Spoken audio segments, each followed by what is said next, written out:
साथियों नमस्कार। टीचरशिप में आप सभी का एक बार फिर से स्वागत है। साथियों इस वीडियो में हम टॉप सोशल साइंस एमसीक्यू करने वाले हैं जो परीक्षा की दृष्टि से बेहद इम्पॉर्टेंट रहेगा और यह वीडियो आपके प्री डीएलएड एवं प्री बीएड हेतु बहुत ही उपयोगी रहेगा। तो चलिए दोस्तों स्टार्ट करते हैं। हमारा पहला क्वेश्चन है, व्हेन सॉन्ग किस शताब्दी में भारतवर्ष आया था? जो चीनी यात्री थे साथियों, वह जो है कौन से शताब्दी में भारतवर्ष आया था, यह पूछा जा रहा है। तो ऑप्शन ए है 6वीं शताब्दी, ऑप्शन बी है 7वीं शताब्दी, ऑप्शन सी है 8वीं शताब्दी, ऑप्शन डी है उपरोक्त में से कोई नहीं। साथियों याद रखिएगा, चीनी यात्री व्हेन सॉन्ग जो है भारत में 7वीं शताब्दी में आया था और किस राजा के राज्यकाल में आया था ये पूछा जाता है।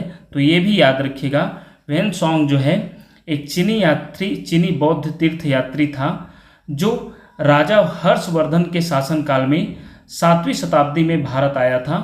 वह जो है देखा जाए तो 630 ईस्वी में आया था और वह 15 वर्षों तक रहा। चलिए नेक्स्ट प्रश्न देखते हैं। प्रथम विश्व युद्ध को समाप्त करने वाला समझौता था। ऑप्शन ए है पेरिस समझौता, ऑप्शन बी है ब्रेस्ट लिटोवस्क का समझौता, ऑप्शन सी है वर्साय की संधि, ऑप्शन डी है नेविले का समझौता। साथियों प्रथम विश्व युद्ध को समाप्त करने वाला जो समझौता हुआ था उसे वर्साय की संधि कहते हैं। ऑप्शन सी इसका आंसर होगा। चलिए नेक्स्ट प्रश्न देखते हैं। भारत में कितने राज्यों से कर्क रेखा गुजरती है?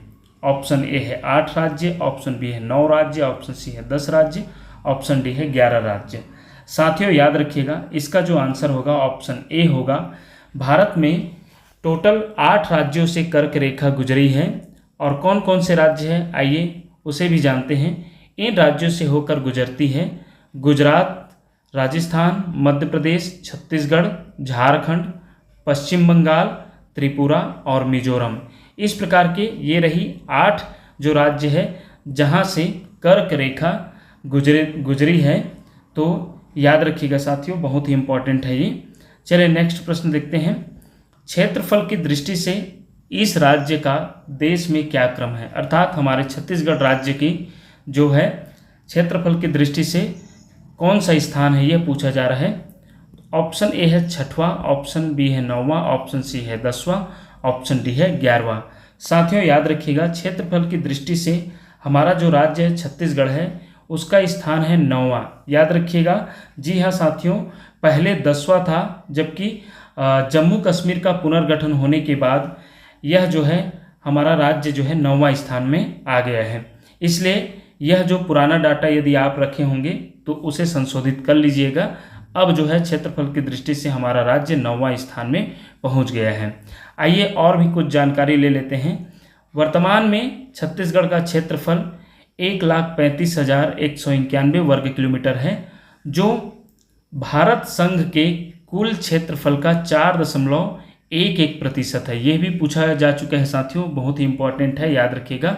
भारत के कुल क्षेत्रफल का छत्तीसगढ़ जो है 4.11% है, जो कि 9वां क्रम का राज्य है जम्मू कश्मीर के पुनर्गठन के बाद। क्षेत्रफल के आधार पर राज्यों का क्रम जो है पहले स्थान पर सबसे बड़ा राज्य जो है ये भी पूछा जाता है। पिछले जो प्री बीएड का पेपर हुआ था उसमें पूछा भी गया था साथियों कि क्षेत्रफल की दृष्टि से सबसे बड़ा राज्य कौन सा है, तो इसे भी याद रखिएगा, राजस्थान है। दूसरे नंबर पर मध्य प्रदेश, तीसरे नंबर पर महाराष्ट्र, चौथे पर है उत्तर प्रदेश, 5वें पर गुजरात, 6वें पर कर्नाटक, 7वें पर आंध्र प्रदेश, 8वें पर उड़ीसा, 9वें पर है छत्तीसगढ़ और 10वें पर है तमिलनाडु। इस प्रकार और देखते हैं, जनसंख्या की दृष्टि से पूछा जाता है हमारा राज्य कौन सा स्थान है, तो 16वां बड़ा राज्य है। जनसंख्या की दृष्टि से साथियों 16वां बड़ा राज्य है। वही वन क्षेत्रफल की दृष्टि से पूछा जाता है तो 4था स्थान है। याद रखिएगा साथियों, पूरे जो है भारत में सबसे ज़्यादा वन जो है हमारा छत्तीसगढ़ राज्य में कौन सा स्थान है? छत्तीसगढ़ राज्य का तो 4था स्थान है। इस प्रकार चलिए आगे बढ़ते हैं। 5वां प्रश्न है, नीति आयोग का गठन कब हुआ? ऑप्शन ए है 1 जनवरी 2015, ऑप्शन बी है 1 फरवरी 2015, ऑप्शन सी है 1 मार्च 2015, ऑप्शन डी है 13 जून 2015। साथियों याद रखिएगा, नीति आयोग का गठन जो है ऑप्शन ए इसका आंसर है, 1 जनवरी 2015 को नीति आयोग का गठन हुआ था। साथियों इसका जो जानकारी है याद रखिएगा, यह जो है नीति आयोग भारत सरकार द्वारा गठित अपेक्षाकृत एक नया संस्थान है जिसे योजना आयोग के स्थान पर बनाया गया था। साथियों पहले योजना आयोग चलता था, उसके स्थान पर नीति आयोग बनाया गया। 1 जनवरी 2015 को इस नए संस्थान के संबंध में जानकारी देने वाला मंत्रिमंडल का प्रस्ताव जारी किया, अर्थात 1 जनवरी 2015 को नीति आयोग का गठन हुआ, जिसका जो अध्यक्ष हैं खुद प्रधानमंत्री होते हैं, अर्थात वर्तमान में जो नीति आयोग के अध्यक्ष हैं वह श्री नरेंद्र मोदी जी हैं, हमारे देश के प्रधानमंत्री। चलिए नेक्स्ट प्रश्न देखते हैं, कंप्यूटर साक्षरता दिवस कब मनाया जाता है? ऑप्शन ए है 5 दिसंबर, ऑप्शन बी है 14 दिसंबर, ऑप्शन सी है 22 दिसंबर, ऑप्शन डी है 2 दिसंबर। साथियों इसका जो आंसर होगा ऑप्शन डी होगा, 2 दिसंबर होगा। कंप्यूटर साक्षरता दिवस 2 दिसंबर को मनाया जाता है। चलिए नेक्स्ट प्रश्न देखते हैं, यह भी प्री बीएड में पूछा गया प्रश्न है, सुंदरलाल शर्मा मुक्त विश्वविद्यालय से ही। चिपको आंदोलन के प्रणेता कौन थे? ऑप्शन ए है मेधा पाटेकर, ऑप्शन बी है स्वामीनाथन, ऑप्शन सी है सुंदरलाल बहुगुणा, ऑप्शन डी है इनमें से कोई नहीं। साथियों इसका जो आंसर होगा ऑप्शन सी होगा, सुंदरलाल बहुगुणा जी जो है चिपको आंदोलन के प्रणेता थे। चलिए नेक्स्ट प्रश्न देखते हैं, भारत में चावल का सबसे बड़ा उत्पादक राज्य कौन है? ऑप्शन ए है पश्चिम बंगाल, ऑप्शन बी है उत्तर प्रदेश, ऑप्शन सी है झारखंड, ऑप्शन डी है बिहार। साथियों याद रखिएगा ऑप्शन ए इसका आंसर है, पश्चिम बंगाल जो है भारत में चावल का सबसे बड़ा उत्पादक राज्य है, इसे भी याद रखिएगा, बहुत ही इंपॉर्टेंट है। चलिए नेक्स्ट प्रश्न देखते हैं, भारत में सबसे बड़ा नदी बेसिन कौन सा है? ऑप्शन ए है गंगा बेसिन, ऑप्शन बी है कांगो बेसिन, ऑप्शन सी है बंगाल की खाड़ी, ऑप्शन डी है इनमें से कोई नहीं। साथियों याद रखिएगा ऑप्शन ए जो है इसका आंसर है, गंगा बेसिन जो है भारत में सबसे बड़ा नदी बेसिन है, याद रखिएगा। चलिए नेक्स्ट प्रश्न देखते हैं, समाजशास्त्र का जनक किसे कहा जाता है? ऑप्शन ए है कार्ल मार्क्स, ऑप्शन बी है अगस्ट काम्टे, ऑप्शन सी है मैक्स वेबर, ऑप्शन डी है हैरियट मार्टिन्यू। ऑप्शन बी इसका आंसर है साथियों, अगस्ट काम्टे इसका आंसर है, समाजशास्त्र का जनक कहा जाता है अगस्ट काम्टे जी को, ऑप्शन बी इसका आंसर है। चलिए नेक्स्ट प्रश्न देखते हैं, भारत में सभी बैंकों का नियमन व नियंत्रण किसके द्वारा किया जाता है? ऑप्शन ए है भारत का केंद्रीय बैंक, ऑप्शन बी है भारतीय स्टेट बैंक, ऑप्शन सी है भारतीय रिजर्व बैंक, ऑप्शन डी है पंजाब नेशनल बैंक। साथियों याद रखिएगा इसका जो आंसर है ऑप्शन सी है, भारतीय रिजर्व बैंक के द्वारा भारत में सभी बैंकों का नियमन व नियंत्रण किया जाता है, ऑप्शन सी इसका आंसर होगा। चलिए नेक्स्ट प्रश्न देखते हैं, विश्व की सबसे लंबी नदी कौन सी है? ऑप्शन ए है नील नदी, ऑप्शन बी है अमेजन नदी, ऑप्शन सी है यांगटीसी नदी, ऑप्शन डी है गंगा नदी। साथियों याद रखिएगा विश्व की सबसे लंबी नदी पूछा जा रहा है तो ऑप्शन ए इसका आंसर है, नील नदी को विश्व की सबसे लंबी नदी कहा जाता है। और यदि सबसे बड़ी नदी पूछा जाता है, चौड़ी नदी पूछा जाता है, तो बड़ी नदी में अमेजन नदी आता है, ऑप्शन बी उसका आंसर होता, लेकिन यहाँ पर लंबी नदी पूछा जा रहा है तो ऑप्शन ए इसका आंसर होगा। चलिए नेक्स्ट प्रश्न देखते हैं, ब्रिटिश राज में भारत का प्रथम गवर्नर जनरल कौन था? ऑप्शन ए है लॉर्ड माउंटेनबेटन, ऑप्शन बी है वारेन हेस्टिंग्स, ऑप्शन सी है विलियम बेंटिंग, ऑप्शन डी है चार्ल्स वुड। साथियों ब्रिटिश राज में भारत का प्रथम गवर्नर जनरल जो है विलियम बेंटिंग जी है, ऑप्शन सी इसका आंसर है, लॉर्ड विलियम बेंटिंग। चलिए नेक्स्ट प्रश्न देखते हैं, गौतम बुद्ध का जन्म स्थल था? ऑप्शन ए है वैशाली, ऑप्शन बी है कपिलवस्तु, ऑप्शन सी है लुम्बिनी वन, ऑप्शन डी है राजगृह। साथियों गौतम बुद्ध जी का जन्म स्थल ऑप्शन सी लुम्बिनी वन है, ऑप्शन सी इसका आंसर है। चलिए नेक्स्ट प्रश्न देखते हैं, संयुक्त राष्ट्र महासभा द्वारा 75वें अधिवेशन में मोटे अर्थात मिलेट्स अनाजों का अंतर्राष्ट्रीय वर्ष निम्न में से किस वर्ष को घोषित किया गया है? ये बहुत ही इंपॉर्टेंट प्रश्न है साथियों। तो मिलेट्स का अभी चल रहा था क्रेज, तो निश्चित रूप से इसमें पूछा जा रहा है कौन से वर्ष में जो है मिलेट्स अनाजों का अंतर्राष्ट्रीय वर्ष घोषित किया गया है। तो ऑप्शन ए है 2021, ऑप्शन बी है 2022, ऑप्शन सी है 2023, ऑप्शन डी है 2024। याद रखिएगा साथियों, ऑप्शन सी इसका आंसर है। 2023 को जो है मोटे अनाजों का अंतर्राष्ट्रीय वर्ष घोषित किया गया है संयुक्त राष्ट्र महासभा द्वारा 75वें अधिवेशन में। चलिए नेक्स्ट प्रश्न देखते हैं। वसुधैव कुटुंबकम किससे संबंधित है?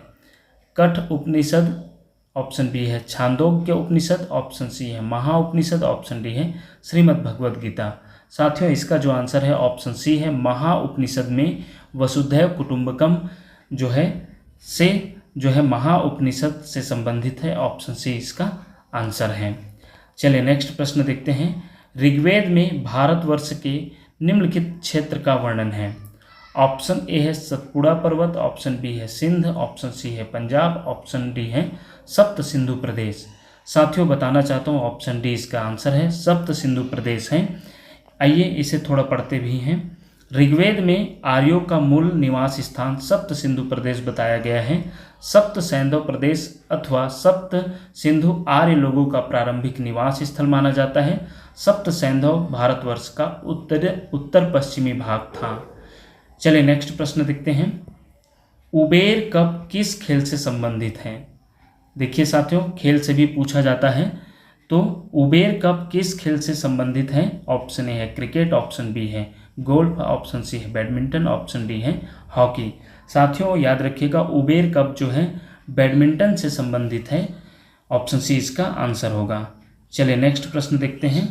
हड़प्पा सभ्यता के अवशेष निम्नलिखित स्थान पर प्राप्त नहीं हुए हैं। ऑप्शन ए है मोहनजोदड़ो, तो हड़प्पा सभ्यता तो यहाँ प्राप्त हुए हैं, हड़प्पा में भी प्राप्त हुए हैं, लोथल में भी प्राप्त हुए हैं। तो साथियों यहाँ पर पूछा जा रहा है हड़प्पा सभ्यता के अवशेष कहाँ पर प्राप्त नहीं हुए हैं। तो ऑप्शन डी इसका आंसर है साथियों, उज्जैनी जो है इसका आंसर होगा ऑप्शन डी। चलिए नेक्स्ट प्रश्न देखते हैं। सुंदरबन में किस प्रकार की वनस्पति पाई जाती है? ऑप्शन ए है उष्णकटिबंधीय सदाबहार, ऑप्शन बी है उष्णकटिबंधीय पतझड़, ऑप्शन सी है पर्वतीय शीतोष्ण, ऑप्शन डी है मैंग्रोव ज्वारीय। तो याद रखिएगा सुंदरबन में जो है मैंग्रोव ज्वारीय प्रकार की वनस्पति पाई जाती है। ऑप्शन डी इसका आंसर होगा। चलिए नेक्स्ट प्रश्न देखते हैं। निम्नलिखित में से किसे नोबेल पुरस्कार प्राप्त नहीं हुआ है? ऑप्शन ए है सीवी रमन। तो साथियों बताना चाहता हूँ इन्हें तो नोबेल पुरस्कार मिला है विज्ञान के क्षेत्र में, और रविंद्रनाथ टैगोर जी को भी मिला है नोबेल पुरस्कार साहित्य के क्षेत्र में। मदर टेरेसा को भी सामाजिक उत्थान के क्षेत्र में मिला है, तो मदर टेरेसा को भी मिला है। तो ऑप्शन डी ही इसका आंसर होगा साथियों। किसे नहीं मिला है? तो उपरोक्त में से कोई नहीं है, ऑप्शन डी इसका आंसर होगा। चलिए नेक्स्ट प्रश्न देखते हैं। हरेली त्यौहार छत्तीसगढ़ में किस माह में मनाया जाता है? ऑप्शन ए है श्रावण, ऑप्शन बी है भादो, ऑप्शन सी है कार्तिक, ऑप्शन डी है चैत्र। साथियों बताना चाहता हूँ हरेली त्यौहार जो है श्रावण मास में मनाया जाता है। सावन माह के जो अमावस्या होता है उस दिन हरेली त्यौहार मनाया जाता है। साथियों याद रखिएगा ऑप्शन ए इसका आंसर होगा।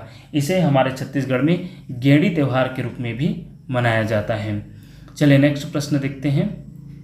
शिक्षा का अधिकार भारत के संविधान में किस संवैधानिक संशोधन द्वारा लाया गया? ऑप्शन ए है 84वां संशोधन, ऑप्शन बी है 42वां संशोधन, ऑप्शन सी है 86वां संशोधन, ऑप्शन डी है उपरोक्त में से कोई नहीं। साथियों ऑप्शन सी जो है इसका आंसर होगा। 86वां संशोधन में जो है भारत का जो संविधान में जो संवैधानिक संशोधन किया 86वां संशोधन, उसमें जो है शिक्षा का अधिकार अधिनियम को लाया गया। ऑप्शन सी जो है इसका आंसर होगा। चलिए नेक्स्ट प्रश्न देखते हैं साथियों। एक राज्य का राज्यपाल भारत के संविधान के किस अनुच्छेद में नियुक्त किया जाता है? ऑप्शन ए है अनुच्छेद 155, ऑप्शन बी है अनुच्छेद 156, ऑप्शन सी है अनुच्छेद 157, ऑप्शन डी है उपरोक्त में से कोई नहीं। साथियों एक राज्य का राज्यपाल भारत के संविधान के अनुच्छेद 155 के तहत नियुक्त किया जाता है, जो नियुक्तिकर्ता कौन है पूछा जाता है तो राष्ट्रपति जी है। याद रखिएगा साथियों, जो है 155 अनुच्छेद के तहत राष्ट्रपति जो है राज्यपाल का नियुक्त करते हैं। याद रखिएगा ऑप्शन ए जो है इसका आंसर होगा, अनुच्छेद 155। चलिए नेक्स्ट प्रश्न देखते हैं। निम्नलिखित में से किस राज्य का समुद्र तट सबसे लंबा है? ऑप्शन ए है गुजरात, ऑप्शन बी है केरल, ऑप्शन सी है महाराष्ट्र, ऑप्शन डी है तमिलनाडु। साथियों याद रखिएगा गुजरात इसका आंसर है। सबसे समुद्र तट किसका लंबा है पूछा जा रहा है तो ऑप्शन ए इसका आंसर है। गुजरात का जो है समुद्री तट सबसे लंबा है भारत में। इस प्रकार साथियों ये रही पूरे टॉप 25 क्वेश्चन जो सोशल साइंस से रिलेटेड है, और यह आपकी प्री डीएलएड एवं प्री बीएड हेतु बहुत ही उपयोगी होगा, ऐसा हम उम्मीद करते हैं। आने वाले वीडियो के लिए देखते रहिए आपका अपना चैनल टीचरशिप। धन्यवाद साथियों।